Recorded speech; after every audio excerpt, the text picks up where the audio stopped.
Selamat pagi Bapak Ibu Saudara yang dikasihi Tuhan. Kita bersyukur, berterima kasih kita boleh memasuki di minggu kedua, minggu Advent. Kita bersyukur, berterima kasih kalau ada pengertian Advent itu adalah kedatangan. Kalau pengertian kedatangan itu kita mengingat akan kedatangan Yesus Kristus.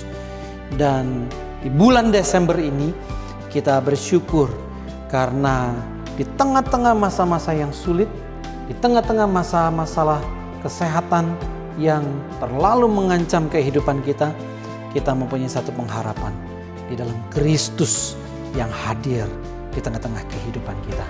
Dan biarlah kita boleh menyatakan cinta kasih kita kepada Tuhan, dan dengan kita tetap beribadah kepada Tuhan, tetap setia kepada Tuhan, dan biarlah kita boleh terus diberkati oleh Tuhan. Marilah kita memulai ibadah kita pada minggu pagi ini dengan satu pengakuan bahwa pertolongan kita adalah datangnya di dalam nama Tuhan yang menjadikan langit dan menjadikan bumi, dan yang memelihara ciptaannya dari awal, sekarang, bahkan sampai selama-lamanya. Turunlah atas kita sekalian anugerah dan damai sejahtera dari Allah Bapa kita dan dari Tuhan kita Yesus Kristus di dalam persekutuan Allah Roh Kudus. Amin.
Mari sebelum kita melanjutkan ibadah kita, kita akan merendahkan hati, merendahkan diri kita di hadapan Tuhan, dan kita bertelut di hadapan Tuhan yang kudus, yang suci, dan yang mulia, dan kita mengaku setiap dosa dan pelanggaran kita. Mari kita berdoa. Bapa kami dalam surga, di tengah-tengah masa-masa yang sulit seperti ini, di tengah-tengah masa-masa pandemi, kami tidak bisa keluar rumah, kami tidak bisa kemana-mana, dan kami boleh sekali lagi diingatkan akan kedatangan Yesus Kristus ke dalam dunia. Dan kami bersyukur, berterima kasih, ada sukacita Natal, ada pengharapan Natal yang kami boleh rasakan dan kami boleh alami. Kami bersyukur, berterima kasih kalau pada minggu pagi ini kami boleh beribadah kepada Tuhan. Tuhan, di sini kami anak-anak-Mu, berkati setiap kami. Sekali lagi kami memohonkan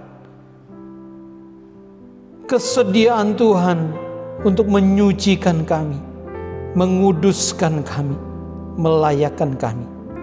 Manusia-manusia yang penuh dengan kelemahan, dan keberdosaan. Tuhan, di sini kami, biarlah Tuhan yang kiranya boleh melawat kami, menjamah kami, dan Tuhan yang boleh menyucikan kami. Kami bersyukur kalau istilah Advent, kedatangan, mengingatkan kami akan kedatangan Yesus Kristus ke dalam dunia untuk menebus kami manusia yang berdosa. Tuhan, sekali lagi kami penuh dengan kerendahan hati, penuh dengan kerendahan diri. Hati kami bertelut di hadapan Tuhan. Tuhan, sucikan kami, kuduskan kami, layakkan kami. Terima kasih Bapa. Kami berdoa, kami bersyukur di dalam nama Yesus, Tuhan dan Juru Selamat yang hidup. Amin. Saudara, berita anugerah terambil dari surat Rasul Paulus kepada jemaat di Kolose. Surat Rasul Paulus kepada jemaat di Kolose, pasalnya yang pertama ayat yang ke-19 sampai ayat yang ke-20. Demikian firman Tuhan, karena seluruh kepenuhan Allah berkenan diam di dalam Dia, di dalam Kristus. Dan melalui Dialah Allah memperdamaikan segala sesuatu dengan dirinya, baik yang ada di bumi maupun yang ada di sorga, sesudah Ia mengadakan pendamaian oleh darah salib Kristus. Kita bersyukur di dalam Yesus kepenuhan Allah, dan di dalam karya keselamatan Kristus di atas kayu salib, Allah memperdamaikan kita, manusia yang berdosa, dengan Allah yang kudus, Allah yang suci.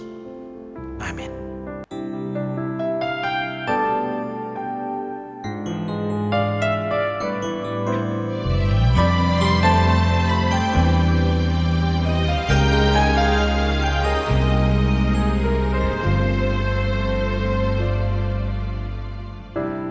Natal terindah dalam hidupku, waktu ku bertemu Yesusku. Saat ku tahu Juru Selamatku telah lahir di hatiku.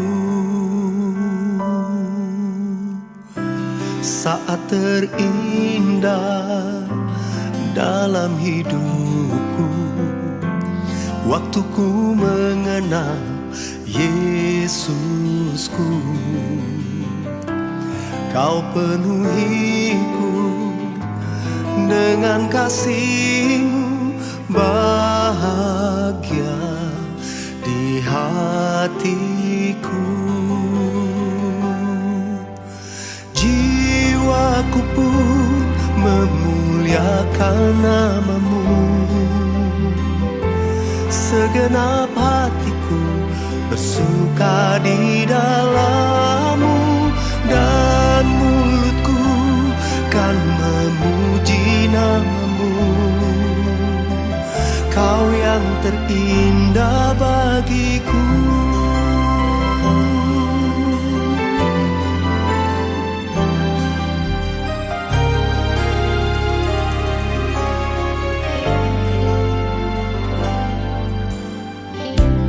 Natal terindah dalam hidupku, waktu ku bertemu Yesusku.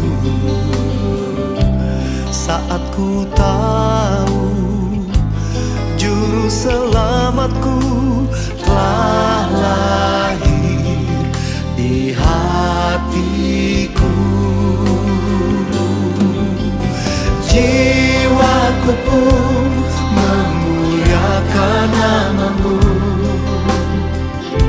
segenap hatiku bersuka di dalam-Mu, dan mulutku kan memuji nama-Mu.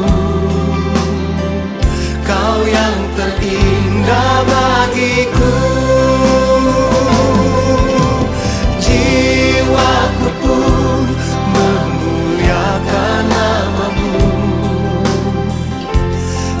segenap hatiku bersuka di dalam-Mu, dan mulutku kan memuji nama-Mu.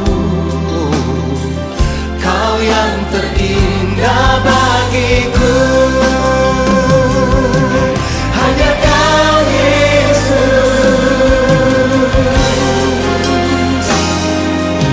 Kau yang terindah bagiku,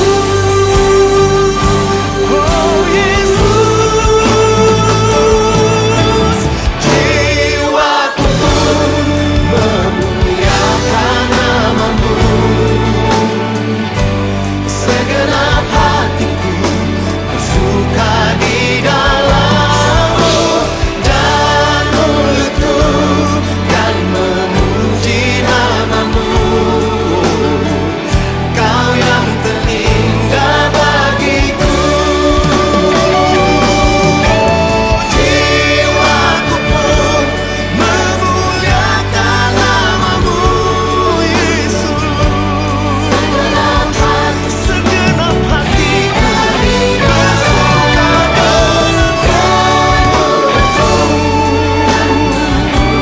nama-Mu, Yesus.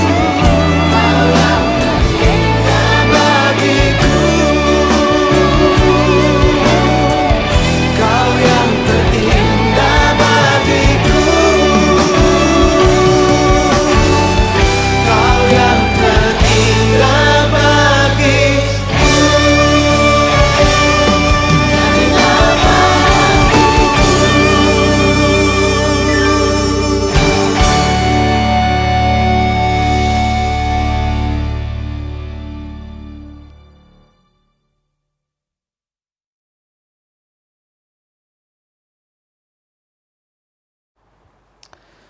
Selamat pagi Bapak Ibu Saudara, kita bersyukur kalau kita boleh memasuki di bulan Desember pada tahun 2020 ini yang penuh dengan pergumulan permasalahan, khususnya masalah kesehatan. Karena di tahun 2020 ini kita diperhadapkan dengan satu masalah, yaitu virus corona. Tetapi kita bersyukur kalau Tuhan yang boleh menyertai, memberkati kita, khususnya kita boleh memasuki di minggu Advent yang kedua. Saudara, minggu Advent itu pengertiannya adalah minggu tentang Advent itu kedatangan, yaitu Christmas. Ya, mari kita sama-sama berdoa sebelum kita merenungkan firman Tuhan, dan kita boleh terus minta kekuatan yang daripada Tuhan, terus menuntun, memimpin, dan memberkati setiap ibadah kita. Mari kita sama-sama berdoa. Bapa kami dalam surga, kami bersyukur, berterima kasih Tuhan yang boleh menyertai, memberkati setiap kami sepanjang 2020, sehingga kami boleh memasuki di bulan yang terakhir. Kami boleh memasuki minggu yang kedua di minggu-minggu Advent. Kami bersyukur kami boleh sekali lagi disadarkan, dan kami boleh diingatkan akan kedatangan Yesus Kristus yang menjadi bukti cinta kasih Tuhan, bukti kemegahan kasih sayang yang Tuhan curahkan secara limpah bagi setiap kami manusia-manusia yang berdosa. Kami bersyukur, dan biarlah Tuhan yang kiranya boleh memberkati khususnya jam perenungan firman Tuhan, buat kami mengerti dan berikan kekuatan bagi kami untuk meneladani cinta kasih Tuhan yang sudah hadir di tengah-tengah dunia ini. Terima kasih Bapa. Kami berdoa, kami bersyukur di dalam nama Yesus Tuhan, Juru Selamat yang hidup. Amin. Baik, pada minggu pagi ini tema kita adalah firman yang menjadi daging. Bagaimana kita boleh mengerti bahwa firman Allah itu adalah menjadi daging, datang ke dalam dunia menjadi manusia. Dan firman Allah itu memiliki dua natur di dalam satu pribadi, yang biasa kita sebut sebagai inkarnasi. Inkarnasi yaitu menjadi daging. Saudara, sebenarnya pengertian atau istilah inkarnasi itu tidak terlalu banyak disebutkan di dalam Alkitab, khususnya di dalam Perjanjian Baru. Tetapi nanti kita akan coba lihat dalam beberapa ayat khususnya di dalam kitab Yohanes dan juga surat-surat dari Rasul Paulus. Dan pertama kita akan melihat di dalam Injil Yohanes pasalnya yang pertama ayat yang ke-14. Di sana dikatakan bahwa firman itu telah menjadi manusia dan diam di antara kita. Dan kita telah melihat kemuliaannya, yaitu kemuliaan yang diberikan kepadanya sebagai anak tunggal Bapa, penuh kasih karunia dan kebenaran. Saudara, tema kita pada hari ini, minggu pagi ini adalah firman yang menjadi daging. Setelah Rasul Yohanes menceritakan tentang firman yang bersama-sama dengan Allah, dan juga firman itu adalah Allah, dia melanjutkan bahwa firman itu menciptakan bumi, isinya yang datang ke dalam dunia ini, yang datang menjadi manusia dan juga diam di antara manusia-manusia yang lain. Firman itu telah menjadi manusia dan diam di antara kita. Saudara, sejak gereja berkembang mulai dari Yerusalem sampai ke berbagai macam penjuru dunia, saudara, di abad-abad yang pertama, di abad-abad yang kedua, khususnya tahun 300-an, tahun 200-an, terlalu banyak teori pengajaran bahkan pandangan yang menyerang akan keilahian dan kemanusiaan Yesus. Secara histori, doktrin inkarnasi ini telah ditangani oleh gereja dengan sangat hati-hati dan cermat agar tidak terhindar dari kecerobohan dan kesesatan manusia berdosa. Saudara ingat bahwa dalam sejarah gereja terdapat konsili-konsili gereja, ada pertemuan-pertemuan gereja, sidang-sidang raya gereja, dimulai dari konsili Nikea, konsili Konstantinopel dan juga konsili Kalsedon. Dan di sana adalah dirumuskan ada pengakuan-pengakuan iman yang dinyatakan. Saudara, kalau kita melihat di dalam konsili Nikea, di sana dikatakan bahwa pribadi Yesus itu adalah Allah yang total, utuh, dan juga manusia yang total, yang utuh. Konsili Konstantinopel justru mengulangi penegasan konsili Nikea yang meyakini bahwa pribadi Yesus adalah 100% Allah, 100% manusia, sepenuhnya Allah dan juga sepenuhnya manusia. Konsili Konstantinopel dilanjutkan dengan konsili Kalsedon yang merumuskan hubungan antara keilahian Kristus dan kemanusiaan Kristus, yaitu bahwa Yesus mempunyai dua natur dan di dalam satu pribadi, dan kedua natur tersebut adalah natur yang tidak bercampur, tidak berubah, tidak berbagi, dan juga tidak terpisah. Dan di dalam pengakuan iman kita, ketika kita setiap minggunya berdiri mengaku iman percaya kita di dalam pengakuan iman rasuli, saudara, ketika kita mengucapkan pengakuan akan Allah Bapa yang Maha Kuasa, Khalik langit dan bumi, itu dirumuskan di dalam satu kalimat. Dan ketika kita mengucapkan pengakuan kita akan Roh Kudus, itu hanya 5 kata. Aku percaya kepada Roh Kudus. Tetapi ketika menjabarkan atau mengaku akan pengakuan Yesus Kristus, firman Allah yang menjelma menjadi manusia, mesti dengan pengakuan atau penjabaran yang lengkap, yang panjang dan lebar. Saudara, Kristus memiliki 2 natur, yaitu natur kealahan dan juga natur kemanusiaan. Itu yang disebut sebagai kesatuan hipostatik, kesatuan sifat, kesatuan natur dan juga kesatuan kodrat, atau yang biasa kita kenal dengan istilah inkarnasi, menjadi daging atau di dalam daging. Saudara, tujuan inkarnasi sangat jelas. Allah menjadi manusia, firman Allah menjadi manusia, itu adalah dengan tujuan untuk menyelamatkan manusia dari dosa. Saudara, dulu saya pernah ditanya, mana yang lebih sempurna, firman yang sebelum menjadi daging atau firman yang sudah menjadi daging? Firman yang sebelum inkarnasi atau firman yang sudah inkarnasi? Saudara, firman sebelum menjadi manusia, firman sebelum menjadi daging, firman itu adalah roh, dan firman itu adalah Allah. Firman itu sempurna. Dan firman yang sudah menjadi daging, firman yang sudah inkarnasi, firman itu juga sempurna. Tetapi terkadang kita itu sudah dikontaminasi dengan yang namanya manusia itu adalah manusia yang berdosa. Daging itu sendiri adalah dosa. Kedagingan itu adalah keberdosaan. Saudara, pertanyaannya adalah, pernahkah Allah menciptakan manusia itu adalah sempurna? Jawabannya adalah ya, pernah. Yaitu Tuhan menciptakan Adam. Apakah pernah Allah menciptakan manusia yang sempurna dan tidak berdosa? Jawabannya adalah ya, pernah. Yaitu adalah Adam dan Hawa sebelum kejadian pasal yang ketiga atau sebelum kejatuhan. Jadi inkarnasi adalah firman yang adalah manusia, yang menjadi manusia. Dan firman yang menjadi manusia itu adalah seperti Adam yang sebelum dia jatuh ke dalam dosa.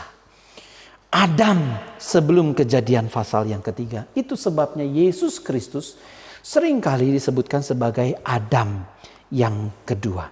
Jadi inkarnasi itu adalah menjadi daging atau di dalam daging. Memang istilah inkarnasi ini hanya sedikit sekali istilah itu muncul di dalam Alkitab. Tetapi itu merupakan satu pengajaran, doktrin yang sangat penting di dalam teologi Kristen. Saudara, karena itu menjelaskan tentang Allah yang kudus, yang suci, yang sempurna, mau turun ke dalam dunia, mau menjelma menjadi manusia, mempersilahkan dirinya menjadi daging, menjadi manusia, lahir di dalam keadaan bayi, tumbuh normal seperti manusia yang lainnya, menjadi dewasa, bahkan dikatakan mengalami kematian di dalam misinya menyelamatkan umat manusia yang berdosa.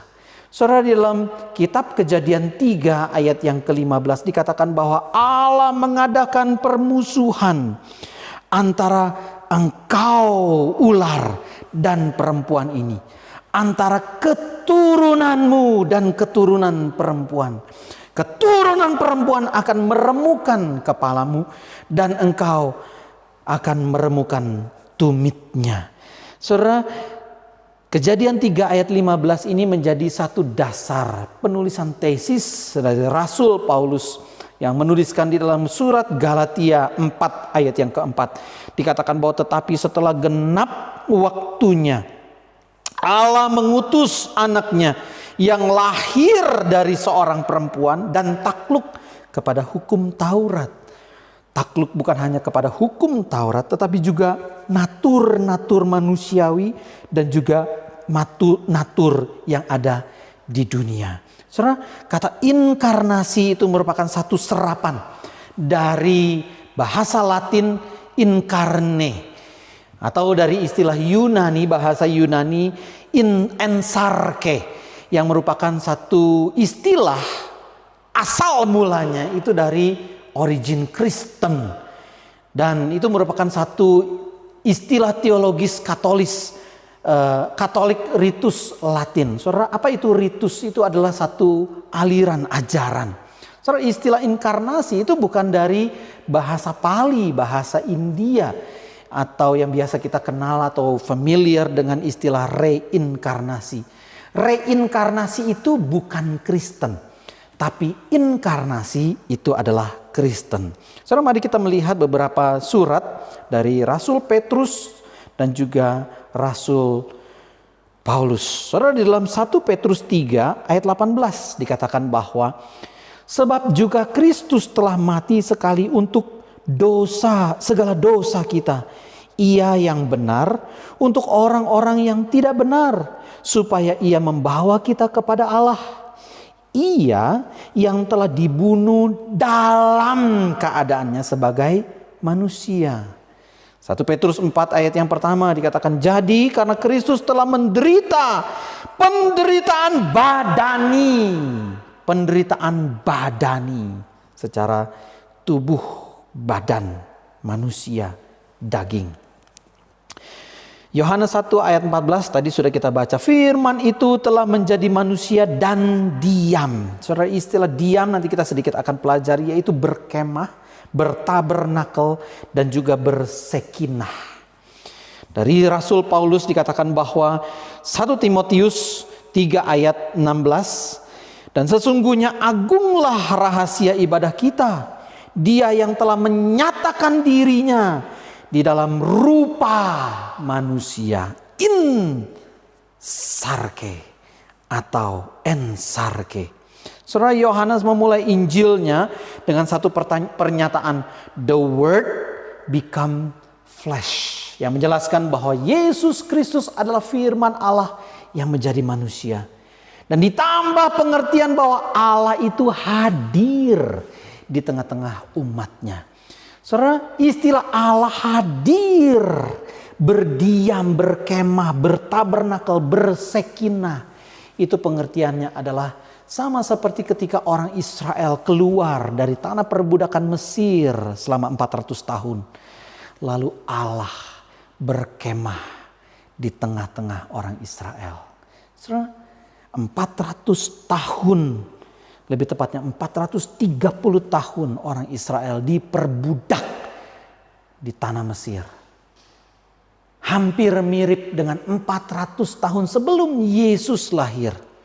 Ada 400 masa-masa kegelapan di mana Allah tidak berfirman, Allah tidak mengutus nabi-nabinya, dan juga tidak terjadi yang namanya mujizat selama 400 tahun sebelum Tuhan Yesus lahir. Saudara, lalu kemudian disitulah Allah hadir. Allah hadir setelah 400 tahun perbudakan di Mesir. Setelah 400 masa kegelapan, Allah hadir di tengah-tengah umatnya.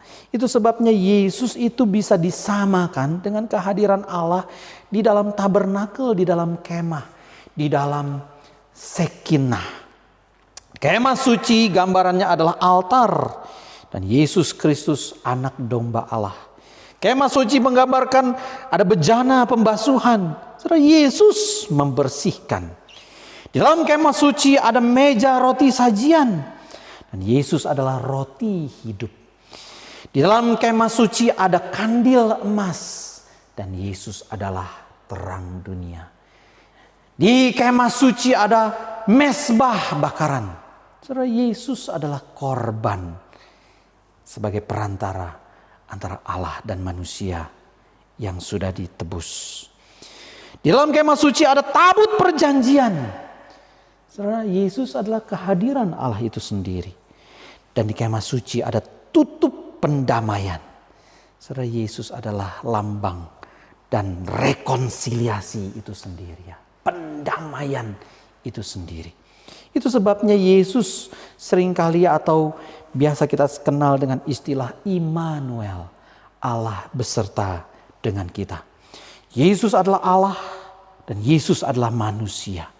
Dia yang kekal, yang maha kuasa, dia yang maha tahu, dia yang diperanakan secara supranatural, diperlihatkan dalam konsepsinya menjadi manusia.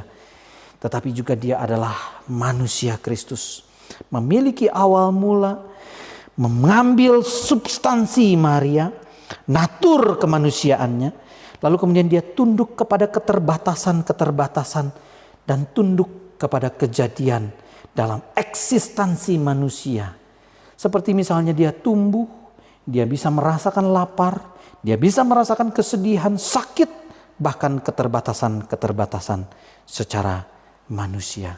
Saudara, tetapi di dalam keadaannya, di dalam inkarnasinya, tidak pernah menjadikan Yesus itu bukan Allah. Saudara, baik ketika dia di dalam kandungan Maria, baik ketika dia letih, baik ketika dia berpeluh darah, baik ketika dia berkata di atas kayu salib, Eli, Eli, lama sabaktani.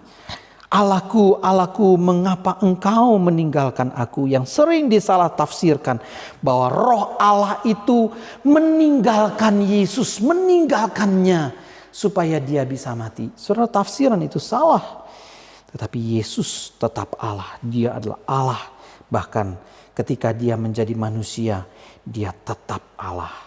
Hanya saja ditambah kedagingan, ditambah kemanusiaan. Di dalam keadaannya sebagai manusia, Yesus Kristus itu berdiam seluruh kepenuhan Allah.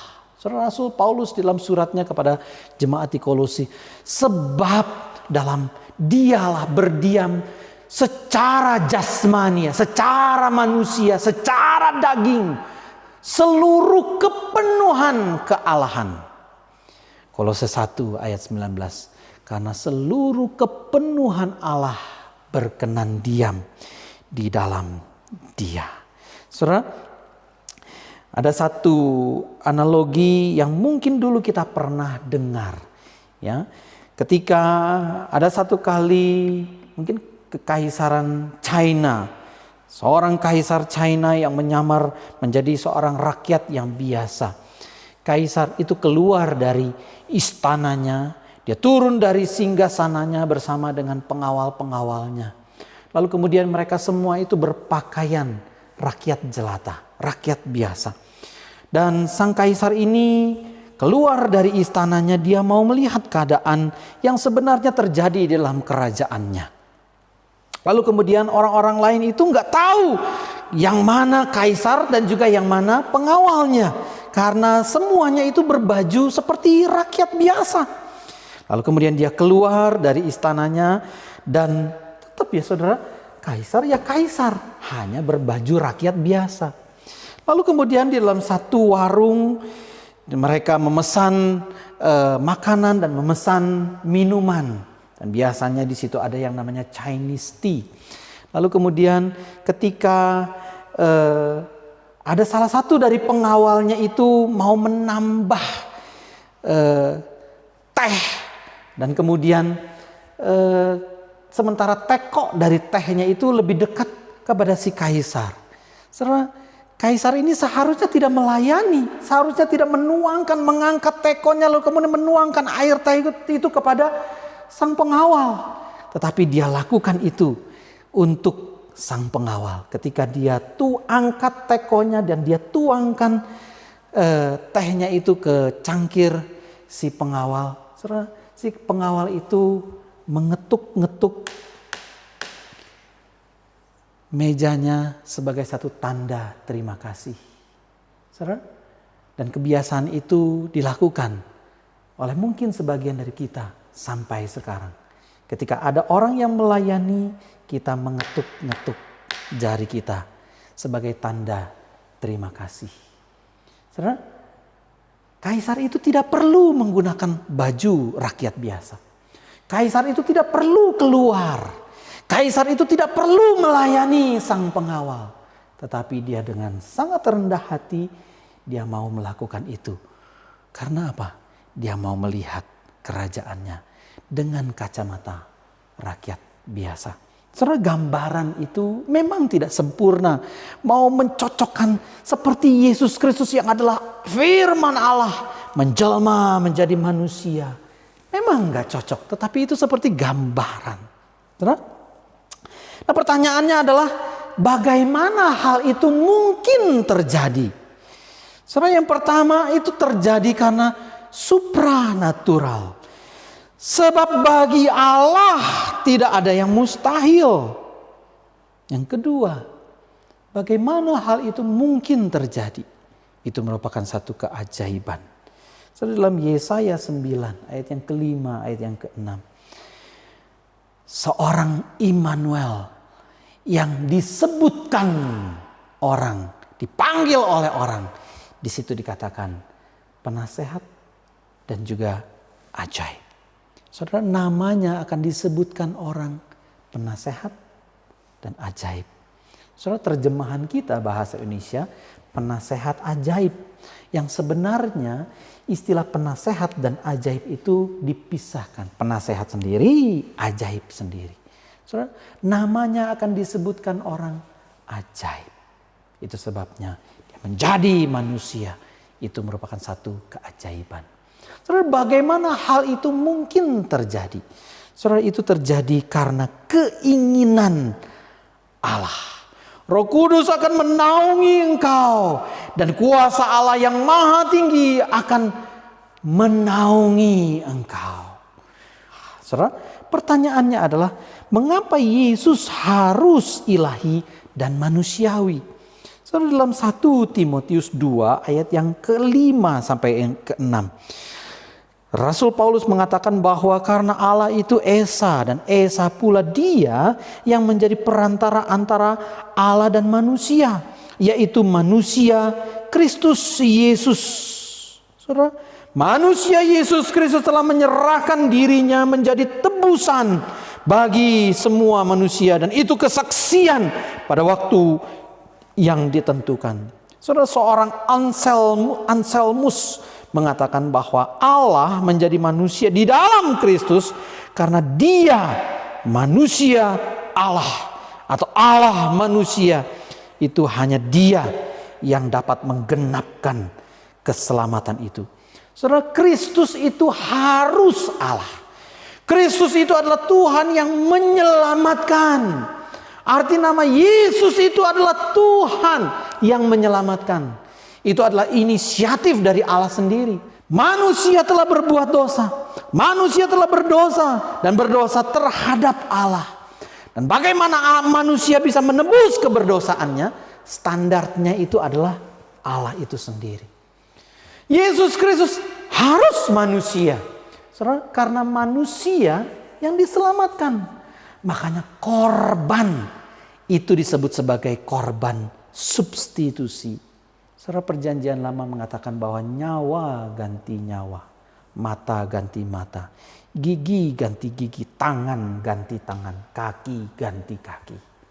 Saudara, itu sebabnya ketika Allah menyatakan bahwa pohon pengetahuan yang baik dan yang jahat itu jangan dimakan, karena pada hari kamu makan pastilah engkau mati. Itu sebabnya upah dosa itu adalah maut. Saudara, itu sebabnya Yesus harus Allah dan Yesus harus manusia. Saudara, apa yang kita bisa pelajari dari perenungan firman Tuhan tentang inkarnasi pada minggu pagi ini? Keteladanan apa yang kita bisa dapatkan ketika kita belajar dari Yesus Kristus yang adalah firman Allah dan Dia menjadi manusia? Bagaimana kita bisa memahami inkarnasi Kristus dan kita melihat keteladanan hidup yang nyata di dalam Kristus? Saudara, surat Rasul Paulus kepada jemaat di Filipi, dia menyatakan bahwa karena di dalam Kristus itu ada nasihat, ada penghiburan kasih, ada persekutuan roh, ada kasih mesra, ada belas kasihan. Maka dari itu sempurnakan sukacitaku dengan hendaklah kamu sehati sepikir di dalam satu kasih, satu jiwa, satu tujuan, dan tidak mencari kepentingan sendiri, puji-pujian yang sia-sia, tetapi dengan rendah hati seorang menganggap yang lain lebih utama daripada dirinya sendiri. Jangan tiap-tiap orang hanya memperhatikan kepentingan sendiri, tetapi kepentingan orang lain juga. Lalu kemudian dia tambahkan, hendaklah dalam hidupmu bersama menaruh pikiran perasaan yang terdapat juga di dalam Kristus. Kristus yang adalah Allah tidak mempertahankan kesetaraannya dengan Allah, tetapi Dia membiarkan dirinya menjadi manusia, terbatas, menjadi hamba, mati di atas kayu salib. Saudara, pujian kepada Kristus ini adalah pujian yang begitu diagungkan. Saudara, di dalam Filipi 2 ayat yang pertama sampai ayat yang ke-11. Ini merupakan satu pujian kepada Kristus yang adalah Allah dan manusia. Allah yang menjadi manusia. Dia yang tinggi lalu kemudian Dia merendahkan diri dan ditinggikan kembali. Dia ditinggikan dan diagungkan kembali. Saudara, latar belakang dari surat Filipi ini adalah surat sukacita yang dituliskan oleh Rasul Paulus sekalipun dia menuliskan dari dalam penjara. Saudara, dalam surat ini Rasul Paulus memang berbicara tentang 3 masalah kecil. Paling sedikit ada 3 masalah kecil yang dibicarakan di dalam jemaat di Filipi. Yang pertama adalah keputusasaan jemaat akan masa hukuman Rasul Paulus yang begitu lama. Yang kedua, di situ ada benih-benih perpecahan antara 2 orang wanita, Yudia dan Sintike. Di dalam pasalnya yang keempat ayat yang kedua, mereka berdua dinasehati supaya sehati dan sepikir. Yang ketiga, ada ancaman ketidaksetiaan yang selalu ada di dalam gereja oleh karena penganut agama Yahudi dan orang-orang yang berpikiran duniawi. Saudara, tetapi di situ merupakan satu ajaran yang memberikan keteladanan Kristus, merendahkan dirinya, merendahkan hatinya. Di situ Rasul Paulus mau mengajarkan jemaat, rendahkanlah dirimu satu dengan yang lain. Saudara, inkarnasi merupakan satu tindakan yang besar. Perendahan diri dan merendahkan hati. Dan Rasul Paulus menyatakan bahwa dia yang adalah Allah di dalam kodratnya tidak menggenggam, mempertahankan hak istimewanya yang setara dengan Allah, tetapi menanggalkan semua hak istimewanya. Dia bersedia menjadi hamba di dalam kodratnya. Dia dilahirkan sebagai manusia yang fana. Dan dia menjadi manusia, merendahkan diri, menjalankan hidup di dalam ketaatan yang mutlak. Bahkan sampai pada kematiannya. Mati di atas kayu salib. Mati secara alami. Dan mati seperti seorang penjahat. Saudara, inkarnasi bukan sekedar kejadian alam atau natural. Tetapi ini merupakan satu kejadian kasih karunia. Saudara, marilah kita sebagai anak-anak Tuhan, kita mempertuhankan Yesus Kristus yang adalah Allah menjadi manusia. Firman yang menjadi daging. Marilah kita sebagai anak-anak Tuhan, kita boleh merendahkan diri kita. Merendahkan hidup kita. Merendahkan hati kita. Memberikan kepentingan orang lain lebih dahulu dibandingkan kepentingan kita. Dan biarlah kita hidup menjadi anak-anak Tuhan. Mari kita berdoa. Bapa kami dalam surga, kami bersyukur, berterima kasih kalau masa-masa Natal ini kami boleh sekali lagi diingatkan akan firman Allah yang menjadi manusia.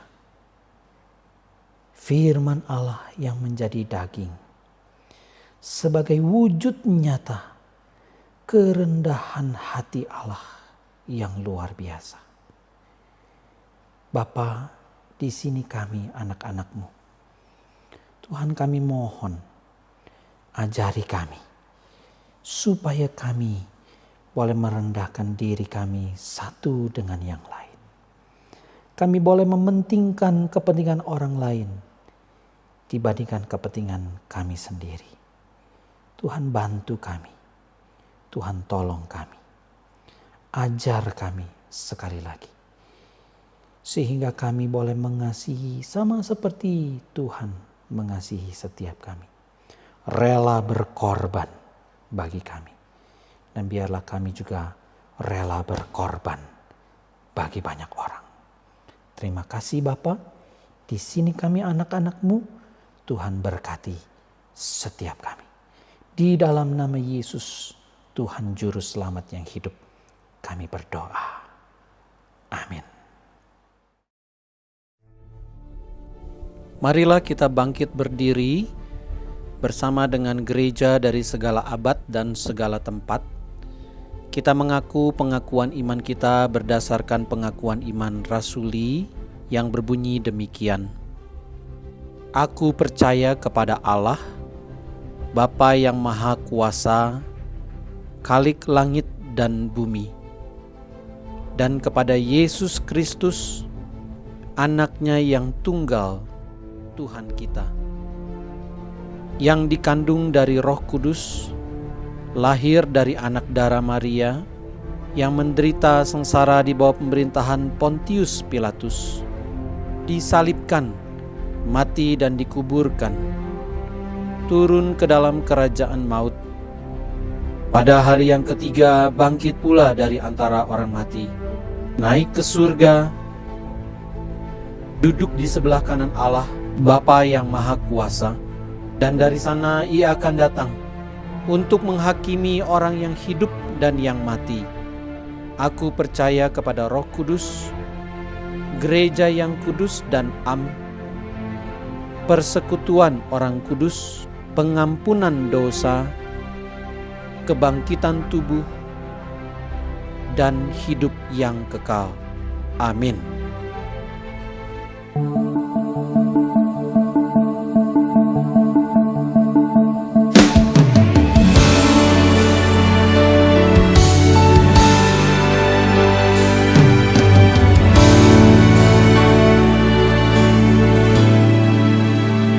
Dalam terang yang ilahi, Raja damai telah lahir.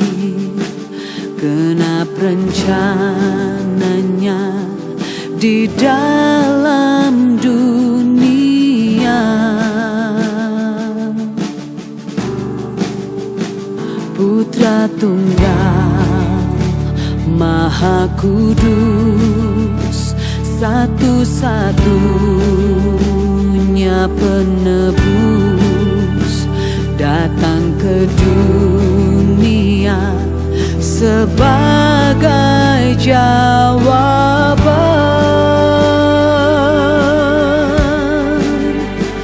Juru selamat dunia, Kristus Tuhan, Dia firman yang jadi manusia, bawa pengharapan bagi kita, terima kehidupan yang kekal.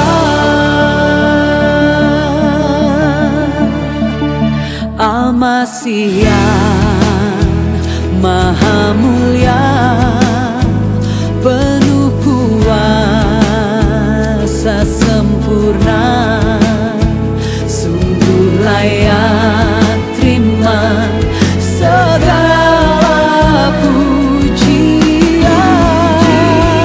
Juru selamat dunia, Kristus Tuhan, Dia firman yang jadi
Marilah kita kembali ke tengah-tengah kehidupan kita, keluarga kita, sanak saudara kita, teman-teman kita.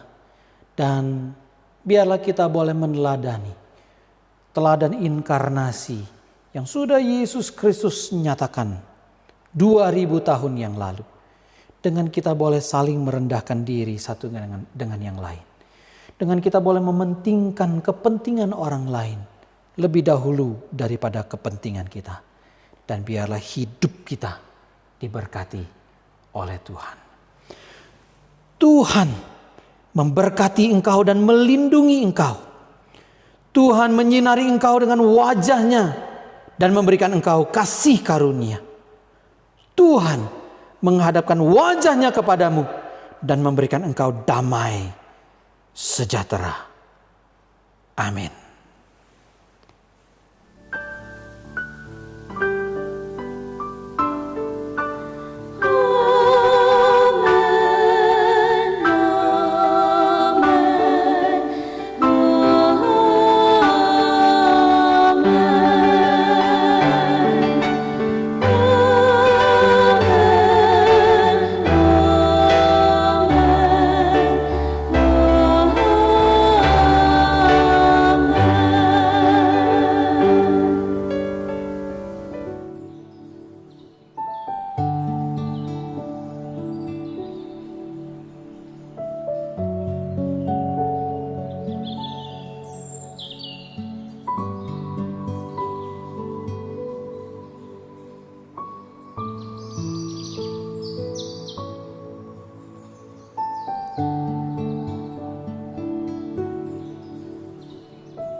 Seperti palungan, layakkanlah hatiku menyambutmu Tuhan. Seperti emas kemenyan dan mur, biar hidupku berkenan padamu.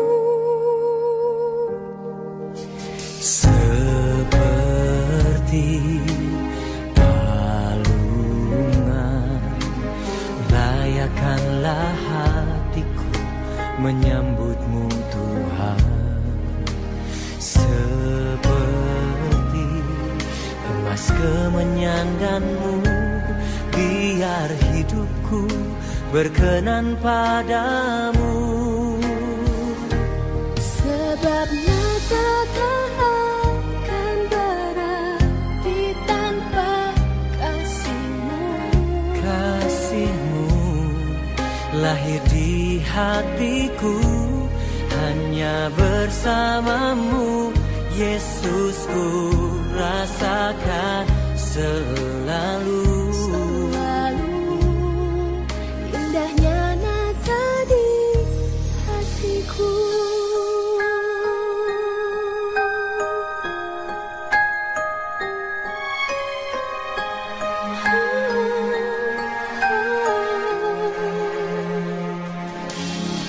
Seperti palungan, layakkanlah hatiku menyambutmu Tuhan. Seperti emas kemenyan dan mur, biar hidupku berkenan padamu. Sebab Natal tak akan berarti tanpa Kasihmu, kasihmu. Lahir di hatiku, hanya bersamamu, Yesusku, rasakan selalu. Indahnya Natal di hatiku. bersama paduan suara surga ku bernyanyi, kemuliaan di tempat maha tinggi. Dan damai sejahtera di antara manusia yang hidupnya